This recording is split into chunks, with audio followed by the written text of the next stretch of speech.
Peter, great to have you with us. What is your take on there being even, so there's sort of two things happening here. One is the president saying that, before that there should have been this sort of citizenship question on the census, which we know has caused a delay. And now there's this memo going out saying that, they shouldn't be counted at all. Why is this a debate right now in the U.S.? It shouldn't be a debate because Article 1, Section 2 of the U.S. Constitution specifically says for the House of Representatives, when you're electing someone, it says free persons living in that district should be counted. It doesn't say free citizens, free persons.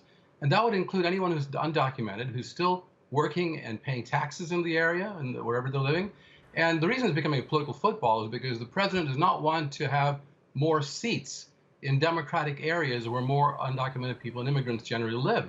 So those would reduce the number of seats that California would have, for example. It would increase the number of seats other smaller states in the Midwest would have, where President Trump wants to get more people in the House and Senate. So I think it's unconstitutional. It goes against what the Constitution says. And I think you can tell when he said we need to put in a question about citizenship, that was going to intimidate people from filling out the census data completely if they were undocumented. So that was another attempt to depress the number of representation, or the amount of representation for undocumented people and people in general who live in states that are more progressive, more diverse, more liberal. Peter, with all the legal challenges to this, and we do know that it is going to be legally challenged, is it likely to go anywhere?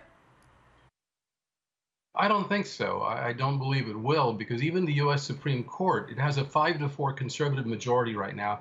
But even they are probably loath to go against the strict language of the Constitution.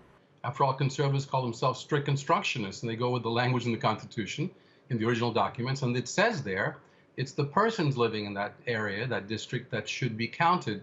And this would be going completely against the spirit and the letter of the Constitution. I don't think it has much of a chance to pass. It's a political ploy for President Trump to get more of his supporters riled up and not to vote on November the 3rd. All right, Peter Mathews there in Los Angeles. We appreciate you being with us. Thanks for that.